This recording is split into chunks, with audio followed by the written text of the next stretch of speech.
I first got into canoeing when I was 10 years old. It was purely by chance. My mum took me down to a local canoe club. I tried canoeing in the Scouts briefly, and then the club I went to happened to be one of the best ones in the country at the time. It was just the one that's closest to me.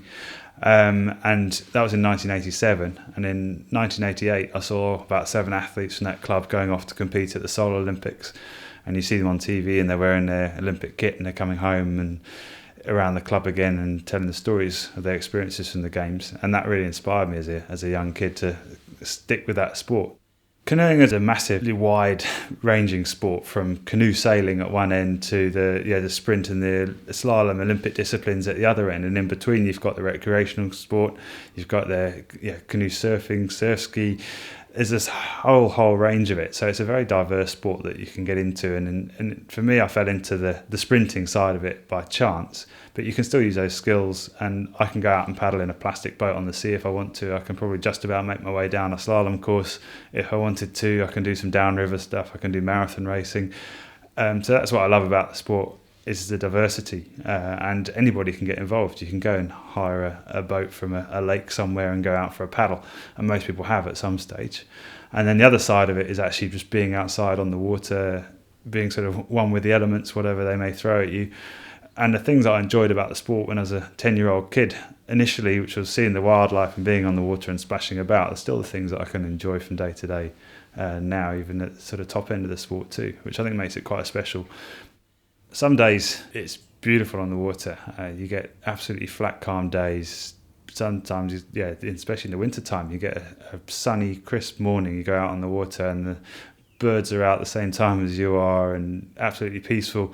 And you kind of take yourself away from just how hard the training session is at the time, because in the rest you can just look around and appreciate the environment and the surroundings and seeing the ducks and the swans and the geese.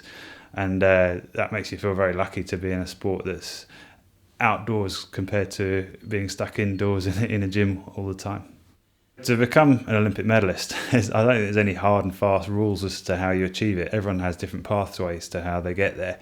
For me, I was quite lucky that my coach started working with a group of young athletes when we were sort of 16, 17, and he's worked with me now nearly 18, 19 years. And he's taken us through all the best results we've ever had, all the Olympic medals. But it's about training and dedication and commitment, and the biggest thing is about being really passionate about what you want to achieve, self-belief, and then the training side of it is making sure you apply yourself well to the training. We train 2 or 3 times every day on a 2-week cycle and have a day off every 2 weeks, and that's a combination of work on the water, in the kayak, in the gym, running, swimming, biking, pretty much everything. And the winter time, the training is more focused off the water. So it'd be more in the gym and the running side of things, with probably 4 or 5 water-based sessions a week. And then as you get into more this time of year, into the racing season, you're on the water maybe 12 times a week, and with only a couple of gym sessions, a couple of running sessions a week. So an average day of training for me now would be you're up about 6:30 in the morning, have a quick bit of breakfast, on the water by 7:15 in the morning for the first session of the day. You normally get a bit of food in after that. Your session normally lasts anywhere around an hour and a half to 2 hours each session. Some days we'll have 3 sessions a day, so your second session will be around 11 o'clock, and that'll be another hour or so, maybe in the gym or running. And then your afternoon session will be another couple of hours from sort of 4 till 6-ish. So you get home anywhere between sort of 6:30, 7 in the evening. So it's a pretty full-on day. It never seems like there's much rest. We train in various places. Predominantly when you're a younger athlete, you're based in the UK all the time. So all your winter training is done in the UK, and you try and find the best bits of water that you can possibly find. And that, when I was younger, like when the river's flowing like it is now, we go and train on the canal. And so I've got memories from training on there from years and years ago. And one of the sessions we used to do every Saturday morning was a 1,000-metre session. So to repeat 1,000 metres down at the canal, I had my coach at one end and my dad at the other end starting us. And they'd even carved an S into the tree where our start was, and it's still there today. The tree's a lot bigger, but it's quite nice having those sort of memories. Now, sort of older athletes, and with the lottery funding that's come in, we tend to go away over the winter a lot more to try and find warm weather places so we can do more volume of training on the water. So I've just spent 3 months in Cape Town over the winter period, really focused block of training, doing lots of gym work, running, swimming, and an awful lot of work on the water. Some of that's on flat water and little bits are on the sea, which makes it quite fun too. South Africa is a great place to train. Not only is the weather a lot nicer and more predictable generally for us than it is over the winter here, but it's also the environment that you're in. The lake that we train on, you're surrounded by mountains, as well as all the wildlife. And when we go out and train on the sea, you see seals and you see sharks, you see all the birds and beautiful, beautiful surroundings. When you're going through a particularly tough effort, you just need to look up and then you can just see the surroundings that you're in and really appreciate how lucky we are sometimes to train in these amazing places. So a lot of my training now is done here at Teddington, so at Royal Canoe Club, but also there's a whole range of other water sports that happen here as well, because we've got the skiff club, the rowing club, dragon boaters, there's a sailing club here too.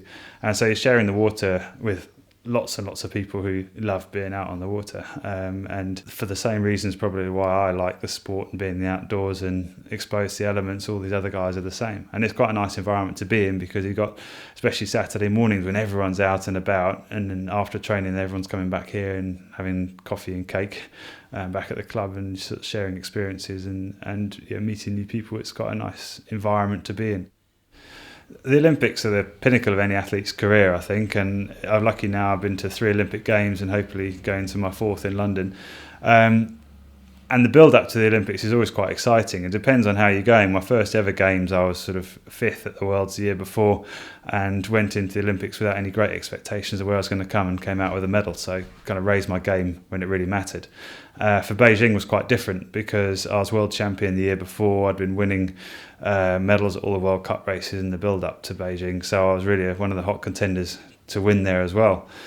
So really the first feeling I got when I crossed the line was relief that I'd achieved the result I wanted to achieve. I'd got that gold medal I believed I could for a long time, and that we'd trained so hard with my coach and the support team behind us to get that gold medal on the podium. So that was a real moment, a really special moment as well, and certainly one of the happiest times in my sport that I've ever had. Coming up to the start line of an Olympic final, a World Championship final, it can be a particularly stressful time, because if you start to think about the enormity of the event and what it means to win or lose, you can get quite distracted, over anxious and not perform as well as you can. So for me, I normally try and run through routines that I do for every single race. So it's about thinking about the start, thinking about when your pickups are going to be during the race, thinking about how you want to paddle, your technique, and those sort of things. So you're reassuring yourself in a positive way as you're coming up onto the start line and bringing your brain into a sort of familiar territory. And then when you're on that start line and you're just completely focused on the start and get going, and then you're into your race plan and you're sticking to your race plan that's familiar to you, the one that you use all the time, that you've practiced over and over again. And it's about doing that and keeping in those familiar routines, which helps both give you the best performance and keep the sort of anxiety and the nervousness levels under control, and ultimately perform at your best. In Beijing, when I stood up on the podium, it's quite a proud moment, because you're receiving a Olympic gold medal. For me, I don't like necessarily all the glamour of being on the podium and the exposure. I quite like being in the background. It'd be much nicer if you just paddle into the bank and they hand you your medal and off you go. Because you've seen on TV before, you watch other people getting the medals, you know that they're going to have the Union Jack in the background and they're playing the national anthem, and it's quite an emotional moment. In Beijing, I still had another race the following day in the 500 metre event. So when I was standing on the podium, I was thinking mainly about all the practical things. I was thinking about my boat that was at scrutineering, making sure I got that back, getting some food, getting my kit dried, ready for the race the next day, warming down, all the kind of practical things that you need to reset your brain and get your body back into shape, ready for another Olympic final the following day. So it was kind of fairly mundane in that respect. Proudest moment of your life probably, but at the same time going through the practical things about trying to achieve another medal the following day.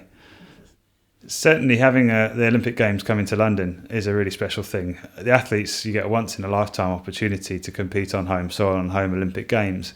So you've got the benefits of having the home crowd and support, but also I think there's a real benefit from seeing the build-up to the Olympic Games. You're seeing all the venues coming together. It's on the news every day. It's in the papers, on the billboards. In terms of building up to an Olympics, this is the most exciting I think it could ever possibly be, because it's in your home country. And I definitely think that's a positive tool for athletes in their preparation. When I eventually retire from the sort of top end of the sport and competing, I'll definitely stay in touch with the sport. I'd like to get involved in coaching, but probably at more of a club level, and with the kids side of things, trying to get them to really be inspired in the sport, much the same as I was by the top athletes in the club in my day. Go back into my medical career side of things, keep working on that, and maybe a bit of sports medicine too. Who knows?